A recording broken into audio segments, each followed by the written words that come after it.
What's up, everybody? Welcome back to the Champion Living Podcast, the only podcast crossing the lines between the sport of rodeo and fitness. Today's episode, the boys and I are catching up, talking a little bit about current events in rodeo. Rodeo Houston just got kicked off, and we are diving into how to increase your weight or where to start on weights in resistance training. I know that can be a little bit of a daunting thing for people, so we're going to dive into all the ins and outs of that.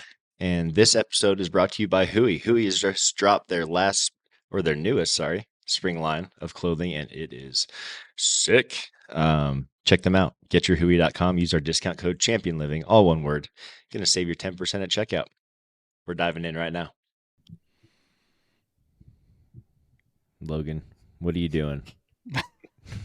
Trying to fix my microphone. What are you doing? You guys have to see the circus that is my podcast setup here. I'm definitely it takes me a solid 15 minutes. Zoom out right now to do this. I'll just show you in case for those that are watching. He's never gonna get the camera right after this. Watch. Yeah, it's gonna be all goobered up. What is okay? This is what in Southern Illinois is going on? Yeah, it's hanging from a resistance band, and I have this other one over here that I was gonna bring across and pull it this way, and you have to play with the angle to get it just right, and then otherwise the shadows are anyway. I'm trying to figure it out. It's just I don't know. Anyway, that's what I'm doing. I think anything to keep you from spending an extra $40. Anything to keep me. Hey, we're on that. We're on some Dave Ramsey right now. We are we've actually been really good for the last couple of weeks, and if it's not a necessity, it has not been purchased. So that has been me as well, dude. Yeah, I've been as well. Save. Yep, and got some clients rolling in and sold the RV, and anyway, we've got some. It's cool though, man, because you got goals. You guys, your wife, your family, you have goals to get places together, and that's what it takes to do what you want to do. And I think we're all in the same boat, and we have seasons of spend a little bit, but in order to get to those big things we want, it takes a little sacrifice. And I've been in that same boat. It takes a lot of sacrifice. It does, and most because of it's I've tried getting boredom. by on a little sacrifice, and it doesn't work. The little sacrifice is not doesn't work. It does take big sacrifice. That's very true. Yeah, it does. And I've been sitting at home, hadn't left the house in 3 days, and I was like, "Ooh, I need to go do something." But I was at the same time, I hadn't spent a dime in 3 days, really, besides maybe the grocery store. So just knowing that it's going towards that long-term goal of being able to invest in something that we want in the future it's a good feeling. And that's the mindset shift for me, at least, that had to happen was this embracing the suck. I can change how I think about it, and that's going to make it better because the suck means that I'm getting closer to where I want to be. If it's not sucking, it's like, damn, maybe I'm not doing all. It's like what Paul just said.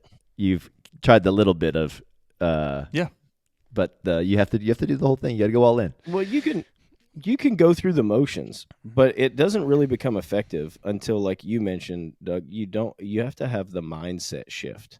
There really has to be. It's a lifestyle that leads to, whether it's dead or whether it's just nickel and diming yourself. It's really a comfortable, convenient lifestyle, and it's not normal to take the extra time to make coffee and take a Yeti with you, as opposed to just going through the drive-through. You know what I'm saying? And so it's just the lifestyle that comes with it. But I mean, it's one of those things where it's, but for Lacey and I both to go through the drive-through and get a cup of coffee is going to be $12. And if we do that twice a week, and we do that 4 weeks out of a month, and we do that 12 months out of a year, all of a sudden we've spent hundreds and hundreds of dollars on stuff that we already had at home. And we just don't think about it because it's, it's quote unquote normal, to do those kind of things. And we've just tried to reassess. We went through all of our Apple subscriptions, and that all got the different me big subscriptions time, dude. that I have. Holy smokes, did I not know what I was paying for? I literally went through them and saved $500. Oh yes, that's exactly right. Insane. It was so funny that Lacey was kind of on me about we're just getting, and a lot of my subscriptions, they're older, they're tied to the credit card, so it's $19.99 a month or this or that, or that for 5 years. Yeah, but she kind of gets on me about these subscriptions, and I'm like, okay. So I go to Apple and I look, and I have a Zoom subscription membership that I mean I absolutely need to have for my job, and then I had a one or two other ones that I use on if not a daily, a weekly basis. So I had 3 subscriptions. That was all I had. I had 3 subscriptions. Had canceled everything else prior to our little financial powwow. She had like 9. She had like 9, and she had a Planet Fitness membership that she hasn't been to Planet Fitness in 4 years. Like and so we're like diving through, and she's like, "Oh, glad we did this. I definitely thought you were the problem." Yeah. I was like, "Nope, that's you again, you again, you again." It was pretty awesome to go through it. It was like $150 a month worth of stuff. I'm glad you brought up the Planet Fitness thing because that is literally their business model. Absolutely, like that is. They try to attract the type of people that will buy a membership and then never come back to the gym, and they'll forget about it because it's only $10 a month or whatever, $20 a month. We would have. The only reason that it was brought to our attention was that there is annually, and I don't know if this is still a thing, but when she bought it, there's an annual fee. And it was a $50 annual fee, and then her membership's like $14.99 a month. Yeah. So in January, we got charged like $70 with tax from Planet Fitness. Like, and I'm like, what in the world is going on here? And the other thing that's tricky is that if you sign up for Planet Fitness and you move, you can cancel your membership. You can't walk into your local Planet Fitness and cancel it. You have to go to your home gym to cancel your membership. No. So Lacey had to, we found this out. Luckily, 2 years ago when I was maybe in El Paso, I went up to Las Cruces, which is where my membership started, and I canceled it. And Lacey had called about that time and had her home membership transferred. So you have to call your home gym and have your membership transferred to your new home gym so that you can go in. And she finally went in and was able to cancel it real quick. But it's just like, they're sneaky, man. They know how to they know how to like, and they make it tough because it's at that point about it. You deciding, is this $14.99 worth me just not having to deal with canceling? Yeah, that's exactly right. I've had the same thing. Like the first time that we tried to reel in our finances, this was several years ago, but we had recently moved. It was a similar deal. Like we had a gym membership. I told them I wanted to cancel, or at least I thought I told them that was what I was trying to do. But I move states away, and I'm still getting billed for the same membership. And finally, I canceled. I don't remember what I did. I canceled the card or something, but I had to dispute it. Like I had to like write them a letter and dispute it. And then once I wrote the letter and like told them that I was. I don't even remember what it was, but whatever I was going to do, no more charges, no more hearing back from them. So they gave up. It was a different gym, but a similar thing. Like it's one of those like real low cost gyms that they try to get you stuck in the subscription. Oh yeah.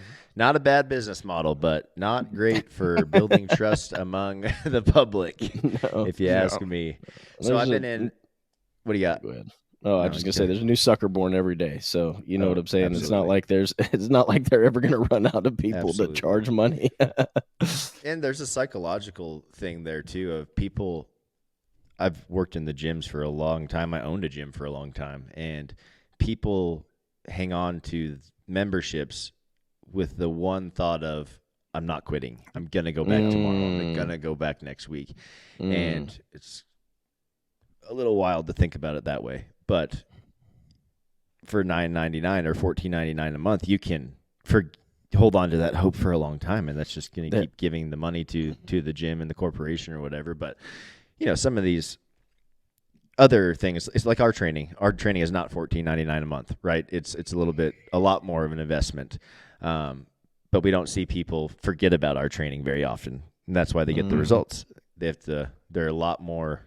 And they're invested a lot more in themselves and in the plan. So it's all an interesting thing. But, yeah, watch out for those Globo gyms, any of those gyms. Vasa Fitness tried to do the same thing to me. They want that money. I still get emails from that one Vasa that we did a guest pass. They send me special offers all the time trying to get us to sign up. They're out of control. There's like a geographic thing because every time I touch down in Denver at the airport, I immediately get a Vasa Fitness text. As soon as I touch down. Big bros watching. Delete that app for sure. But I've been in the gym a bunch recently, just like you guys have been. I know we've all been training pretty hard, and it's been cool because I've been seeing some of these guys and girls that started New Year's, or I think they did, or got restarted. I hadn't seen them up until that point, and they're still in there getting after it. But I'm seeing a lot of, and there's this one guy in particular. He's a younger kid. He's got to be 17, 18 years old. Just you could tell he wants to get yoked, like he wants to be big, but.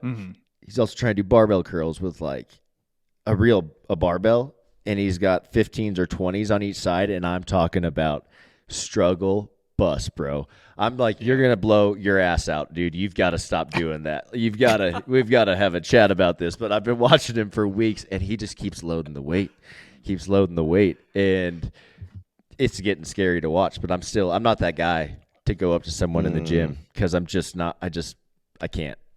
Because it's either one or two ways, accepted well or get the fuck out of my face, dude. I don't care. I'll do it how I want to, you know? And I don't want to deal with that. So I go to the gym to not think about or anything and not coach anybody, but still get to watch. People watching is my favorite. Airports and gyms, man. There's some good people watching to be had. But on the same spectrum, I've seen, and not to say it's girls only, but a couple females that are working out, and I've noticed them doing the same workouts with the same weight. For the last 6 weeks. Yep. And doing the same workout is not a bad deal, but we've got to change. We've got to add some weight. We've got to change the stimulus, change up the intensity a little bit to keep seeing gains. So today I thought we would talk about how the hell do you where do you start adding weight to a barbell, to a dumbbell? Where do I start on? I've never lifted weights before. How much do I pick up? Do I pick up less in the beginning and build as I go throughout the sets? Like, what is the answer? Because I think that is a really common misconception in today's world. And again, like I said, we see it in the gym all the time. Yeah, we do see it all the time. And I think it's important to, like, weight selection is important for a couple of reasons. And the biggest one that I can think of is that how many guys have you seen in the gym or know of that they're in there one day and then you don't see them for 6 weeks and they hurt themselves in the gym with inappropriate loading. They had way too much weight on the bar, or they were trying to, like this guy that you're talking about in your gym that was trying to curl way too much. You know, they either have too much weight on the bar, and so then form just goes out the window, right? And I think there's a time in a serious, somebody that's advanced training age where, like, we're pushing the weight a little bit. It's very strategic.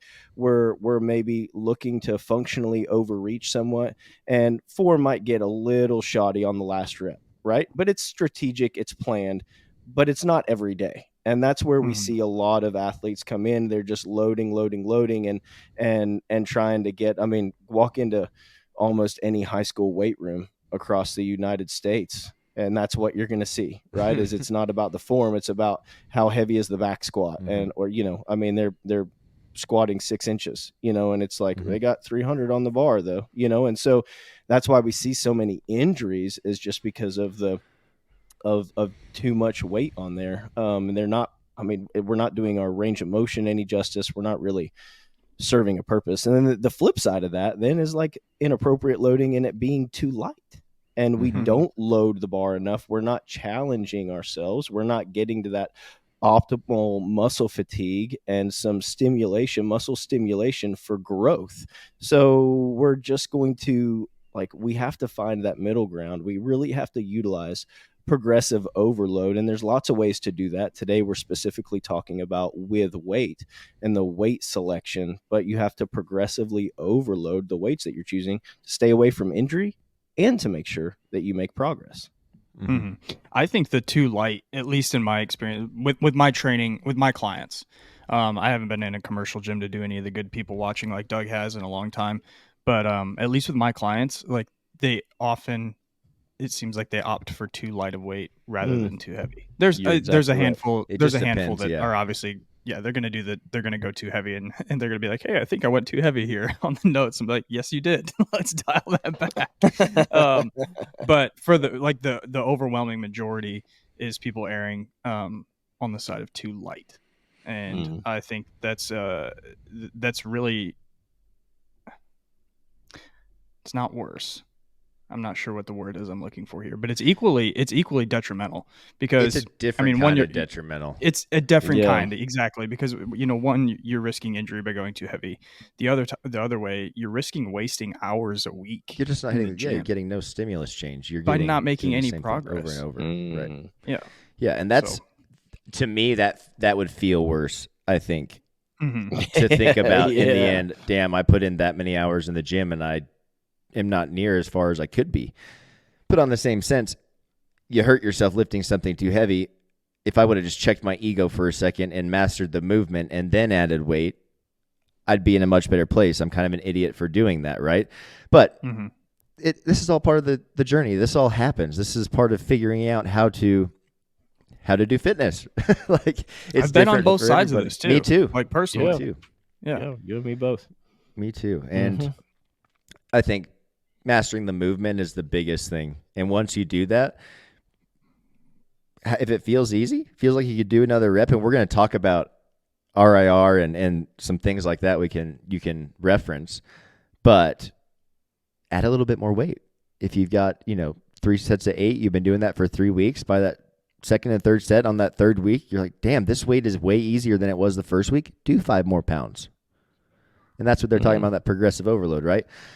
So how do we pick the right weight? And I was just kind of talking about that. But we've talked a little bit about rep ranges and goals, adaptations we want to happen when it comes to resistance training, when it comes to strength, power, hypertrophy, and muscle endurance, right? So for me, whatever I'm trying to target, whichever one of those stimulus is, I'm looking at those rep ranges that do that and the intensities that do that to align that with kind of where I'm going to start on my weight. What do you guys do a different approach or same thing? No, I'm exactly the same as you. I mean, it really depends on the workout that I'm, the program that I'm on and what the goals are of that program. But then all of the sets and the reps, the rest, all of those things are going to fall in line with the goals, and like strength, 6 reps or less, right? Some hypertrophy, anywhere from 6 to probably 12 reps, muscle endurance, 12 and above. If we're talking just regular gen pop, those are pretty much the 3 things that they're going to be training at some point in time. And so I'm the exact same as you. I kind of will load the bar. If it's a strength movement, I know that I'm going to need to be somewhere, at 80%, 85% of my quote unquote 1 rep max or more for me to accomplish those goals. So I kind of have an idea of where that's at, and I can load the bar and progress through the sets. Absolutely. And I like that you mentioned 1 rep max, because if you're an intermediate to advanced person in your training, you have probably found a 1 rep max of movements before. And percentages are a great way to look at those rep schemes, right? And we can look at the table, the 1 rep max table. It goes all the way down, tells you where, 1 rep, 100%, 6 reps, 85%. If you know your 1 rep max and we're calling for 6 reps, you can say, okay, I need to be somewhere around that 80 to 85% range, or above, a little bit above. But what about, I know, Logan, you use this, and Paul, I know you use this with your clients as well, reps in reserve. Can you explain that a little bit? Yeah, so basically, like, reps in reserve is how I would prescribe it. Is I would give them a number and then say, like, you say 2 or 5 or 3. Usually it's going to be like 2 or 3, but like 2 or 3 reps in reserve. And so, like, you want to go within what we would call that, like, with close to failure. So if you feel like you have 2 reps left in the tank, you could probably bang out 2 more reps. Then that's where you would finish your set, and kind of whatever the reps are going to be there. It's really important to work towards failure. So that was like one of the things we were talking about earlier. Choosing too light of weight, you don't get their proper stimulus because you're not getting close enough to failure. And by using reps in reserve, you're not necessarily sticking to a specific rep scheme. It's more or less like, let's find how far we can go with this weight selection until we do end up reaching near failure. I wish I could find it, but I was just reading an article. Well, to be completely fair, I read the abstract. We'll just be completely transparent. But I was reading the abstract on this article, and it was about they took advanced lifters. So this was trained population, and it was over 6 weeks. And they had one group do training to failure, because the old school mentality has been that training to failure is superior for muscle growth. And then they had another group that trained with some exercises 2 reps in reserve, and then some other exercises 1 reps in reserve. And after 6 weeks, they saw virtually no difference in muscle growth and size. Between the only difference there was the fatigue of those that were to failure every time. The accumulated fatigue, I mean, they're sorer longer. They probably can't train as consistently because of the delayed onset muscle soreness. And they've just accumulated so much fatigue over the course of those 6 weeks by training everything to failure, as opposed to having some reps in reserve. So I think reps in reserve are a great way to make sure that your form is great, right? Because we're not going to failure, so your form shouldn't break down. It's also a great way to be able to train consistently without just feeling wrecked for so long. We've thought that if you didn't have a hard time walking out of the gym, it wasn't an effective workout. And we're learning that that's actually probably not scientifically accurate, right? That you can still make progress with having some reps in reserve. So if you're listening to this and you're like, well, I don't know if that's training hard enough to see progress, I can assure you 2 reps in reserve is definitely enough to see progress. Yeah. That's been I think maybe a few episodes ago, week or so ago, I was talking about the new program that I had written and had been going through, and how sore I was that first week. But I was training like each weight or each set, I was choosing weights that would leave me with about 2 reps in reserve. My thought process was really more like, I can dang sure do 1 more, 2 more, maybe not. So that's kind of where I was at when I was selecting weights. And that first week, it left me super sore. Like I said, it had been a brand new stimulus. Hadn't trained like that in a long time.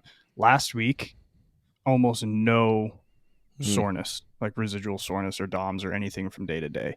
And so, keeping the weight, I don't think I maybe went up in weight on just a couple exercises. Some of the other ones I was more working on form, but absolutely 0 soreness in week 2 of that training block. And I think that goes along. That's anecdote for exactly what you were saying, is like, if we don't train all the way to failure, we can still make good progress, and we're not as gassed, let alone like each set. If you're training to failure, I mean, you are risking injury going that hard all the way to the end. So absolutely. I really like reps in reserve because everybody can understand that and feel that, and that's something they can do without knowing a 1 rep max or anything like that, and keeps it simple. So it's a great thing I like to apply with my clients as well. I just want to touch on volume really quickly. This is something I see with a lot of, especially beginning level athletes, just too much volume, going too many times to the gym, not allowing recovery time. We're going to talk about recovery time here in a minute, but when I think about volume, your beginning level athletes, if you've never worked out before, you might have rode bucking horses for 2 or 3 years or seasons and never worked out before. You're a beginning level athlete. 3 times a week is going to be your best amount of training for that. And you need to do that consistently for a year. And then we get to advance to that intermediate, and we get to start increasing our volume to 4 times a week. As your training status increases, the amount of volume that you're allowed to accumulate can increase. So just be real with yourself. Where are you at? Are you a beginning level athlete? Have you been consistent for at least a year? If not, 3 times a week is a great place for you to be. If you're over that, 4 times a week, advanced athletes, this is, I would say, 3 to 5 years of training at a minimum. We can start getting into that 6 days of training a week. But again, we're talking about someone that's sport specific. Their job is to train, usually. Right. Yeah, and it's definitely dependent on the rodeo volume too, right? The sport volume. I wouldn't even see rodeo athletes would be in that. Like I'm talking. Typically there's hardly even ever advanced an rodeo opportunity athletes. for We're them. doing 4 days a week because their schedule just won't allow. That's but exactly we talk about like weightlifters or Yep. something like that. Someone's been training for a long time. They can train. Bodybuilders, they can train 6 days a week, but they have recovery days built into those. Let's chat quickly about workout structure. How do we take finding your reps, the volume, and put these into workouts? We've talked about this recently too, so we won't touch too much on the way that we set them up. Well, you guys can reference back to our last couple of episodes. We've talked about that, but let's talk about splitting the workouts up for better muscle stimulation and recovery. what would you guys say the benefits of muscle group splits versus like upper lower splits? Yeah. I would say that it all depends on the amount of time you have available, right, and your training status. As far as, we just discussed, are you going to the gym 3 times a week because you're just kind of just getting started? Have you been working out for a while? Or are you going to the gym 4, 5, 6 times a week?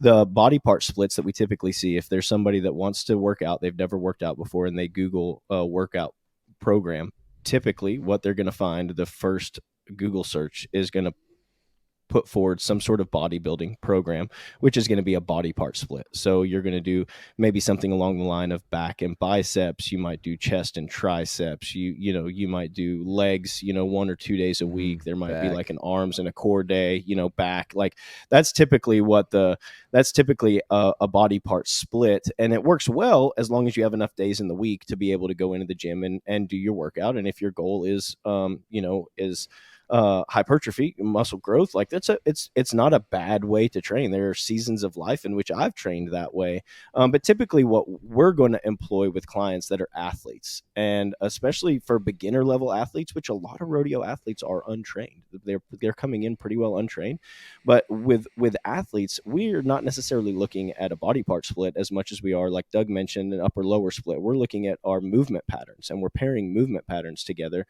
And so then our workouts become somewhat quote unquote full body, 2 or 3 times a week, depending on the other variables. And so we might squat and press overhead and pull overhead, right? Some sort of vertical pull. And then the other day we might hinge at the hip, some sort of deadlift. We might horizontally press like a bench press, and then we might horizontally pull some sort of row. And so we kind of can pair them together, and we can hit all of our movement patterns. We can hit all of those muscle groups with sufficient sets throughout the week to be able to see growth and change. And we're not having to go to the gym 6 times a week. So I would say that would be like kind of the main difference between what, the general population probably does a lot of times. And then what we're going to do is a lot of times it's those movement pattern splits.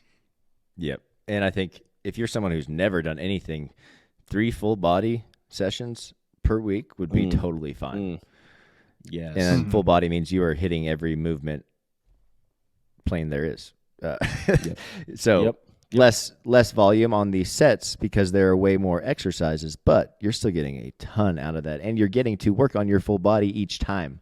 So mind muscle connection is going to increase a lot. You're going to increase your proprioception, your balance, your just awareness. Your body awareness is going to increase that much faster than I would say if you focused on specific muscle groups as a beginner. We want to get you moving as fast as we can and do all of the things because, truth be known too, you're not going to be able to express an intensity that an intermediate or advanced athlete would on those full body days. So you're not going to be you do that to an advanced athlete or a full body or a intermediate athlete, they might be really, really sore after a week of that. So it just is all where you're at, but that was great information, and I think I totally agree with you, Logan. Upper lower splits is going to be a great way to start. Let's talk about rest times because this is something that I don't fight my clients anymore on it, but damn, I used to. It's so funny because I swear our clients think that we put rest times in there to torture them. Like they hate it. Yeah. Why do I have to stop? Yeah. Why do I have to take 3 minutes of rest? Well, because I want you to sit there for 3 minutes and tough it out, buddy. I hate you. That's why. It is difficult. It is not like, even for me, even at the spot, I know that I need to rest, and it is especially on some of the power movements that I might do that don't necessarily feel extremely taxing. I'm not like just extremely gassed at the end of them, and I'm like, I get 90 seconds, and I'm like, I wanna, can I go? And I'm like, no. So I can sympathize with their frustration sometime on rest. Agreed. I can too. And 3 minutes is so long. It is. 3 minutes of resting is so long. But we're not resting to torture you. We're not resting to make it more mentally tough. There is logic behind rest times. And the biggest thing here is the energy systems. We want to replenish that ATP and get you going for that next set. And so when we start talking about resistance training or energy system training and rodeo athletes, we're going to be mostly in that phosphagen glycolysis. We're not going to be anywhere near oxidative, right? Yep. There are ratios for work and rest time for each of those. So we start talking about phosphagen, 0 to 6 seconds of high intensity work. We're like 1 to 10 to 1 to 20, or 1 to 12 to 1 to 20 on rest time or work time to rest time. So again, 5 or 6 seconds of work, yeah, the ratio times 20 is huge, but really in all reality, that's 2 minutes, right? And that'd be towards the higher end of doing that. Logan, what are rest times for resistance training when you talk about strength and power? Yeah, so strength Low reps, and power, high intensity. Yeah, with high intensity, so we're moving heavy weight, right? Strength wise, the reps might be slower. They're grinding reps because we're close to our 1 rep max, and so we're really like grinding it out anywhere, 6 and less. We're going to want to rest 2 to 3 minutes. You know what I'm saying? Sometimes, depending on how close you are, you could rest more than that. On power, we're not necessarily using these high loads like we would be in strength. The load is going to be much lighter, but we are moving very, very intentionally. We are moving dynamically. Fast. We are moving quickly, and we are doing everything with maximum explosive intent. And each rep is very, very important. They're not continuous exercises where we're, you might see an example is of like a vertical jump, right? So some sort of like squat jump. We're not squat jumping, jump. I'm gonna just drop just a bit and immediately pop up and shoot as high as I possibly can, land, absorb the force. I'm going to reset, take a second. I'm going to go again. And so because I'm using maximum explosive intent on every repetition, and I do 3 or 4 repetitions, it might not take me that long to get through, and I might not be that gassed, but I'm going to rest anywhere between 3 and 5 minutes on these because I need that ATP to replenish, and I want to be able to go in to every single set with 100% effort. And that goes the same for strength. We need 100% effort. We need to be able to lift that heavy weight in strength for another 3 reps again. And in order for us to get the adaptation of strength, well, if we only rest 60 seconds, you're not getting 225 again for 3 reps on bench or whatever the number might be. You've got to make sure that you're resting long enough to get those adaptations for power and strength. Yeah, intent. I like the word intent there because I mean that's really everything behind exercise at all. But if to give an example of like what it would look like on the flip side, if you were doing burpees for time, and you think about your intent when you're doing burpees, reps 1 through 5 might be like form's perfect. You're moving with intent. Reps 15 through 20, like what are you feeling like in that point? Like you're just trying to stay alive. Starting to breathe heavy, starting to move slower. Like that's not max intent. Like, and so when you don't take long enough rest times, form breaks down. You can't express as much power or as much strength as you did in the first set. And so like a good indicator of whether you're resting long enough or not was set 3 that much harder than set number 1. I like that. Yeah, that's a great way to look at it. Great way. And let's touch on moving down the chain here, getting into higher reps, hypertrophy, muscle endurance. Rest times do not have to be as long because, a muscle endurance, we're trying to create muscle endurance. We're trying to do a lot of reps, little rest time, and keep going. And so that being said, the weight is going to be very light on that. Very, very light. You're not going to be hitting these even 70% of a 1 rep max. You're going to be way lower than that. And so that being said, rest time for muscle endurance is about 30 seconds between sets. We start getting into hypertrophy. We're going to extend that out to about 90 seconds. So 90 seconds of rest for hypertrophy sets. It's important to rest, guys and girls. This isn't, again, just to torture you or just because, you're supposed to rest after sets. There is actual logic behind this and reasoning. And if you follow this reasoning and the ratios that are in your programs, you will get more bang for your buck out of your program. It's crazy. It just takes a little bit of patience and being, determined is not the word. Disciplined in what you're doing.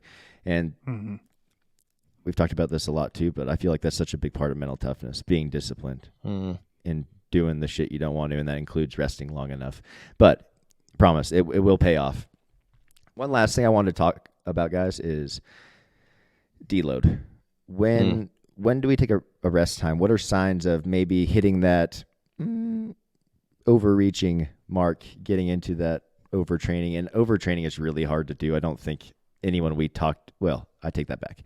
I could tell you some people that overtrain in rodeo. Easy. Yes, there are, for the majority of people, I think we are not overtraining, right?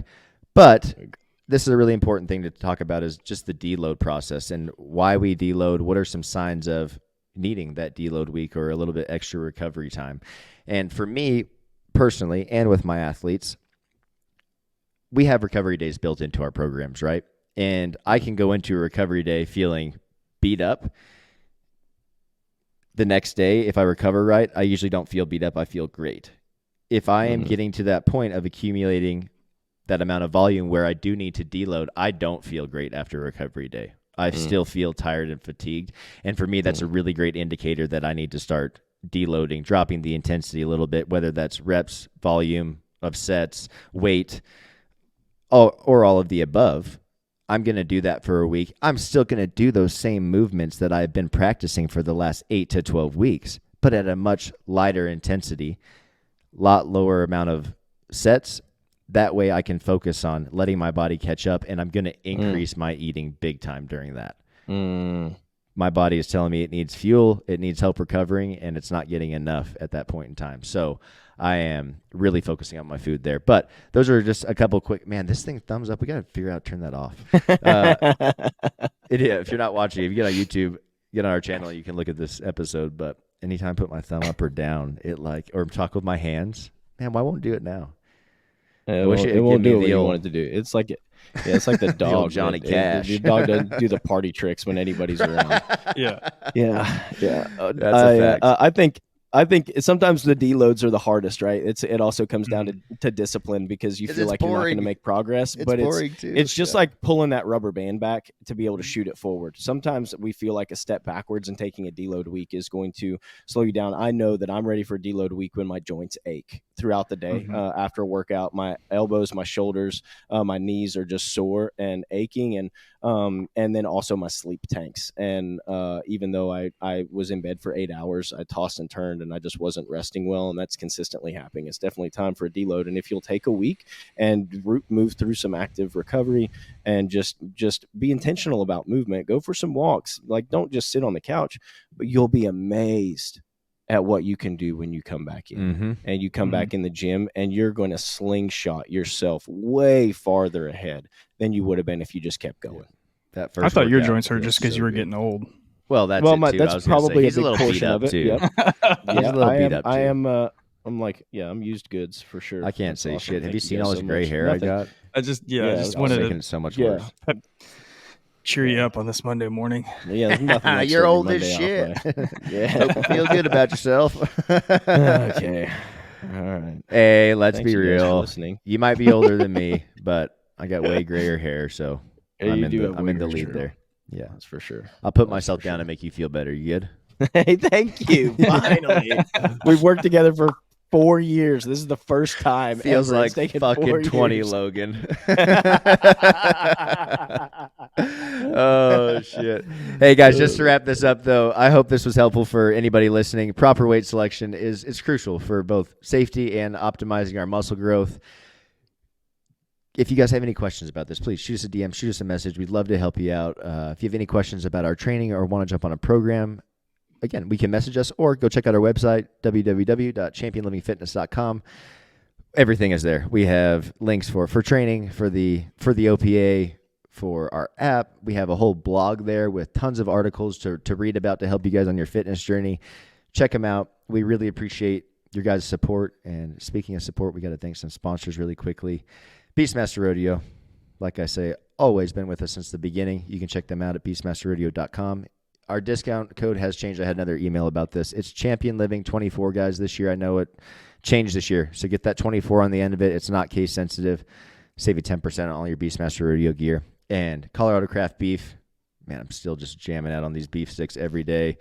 Y'all, get some. Support our U.S. ranchers. We need this more now than ever. I was looking at all the toll from the fires, man, in Texas. and the Panhandle, and it is insane. I just saw an interview on the news with U.S. ranchers. We have 1 billion less pounds of beef supplied this year, so we're looking at shortages are gonna be happening sooner than later. We're gonna see some weird things happen. That just makes it even more imperative that you get lined up with someone like Colorado Craft Beef that can keep beef coming to your house. It's trusted. Nothing is added to it. They are awesome. Check them out, coloradocraftbeef.com. Use our discount code ChampionLiving, all one word. Save you some money at checkout there as well. Guys, until next time, we'll catch you later.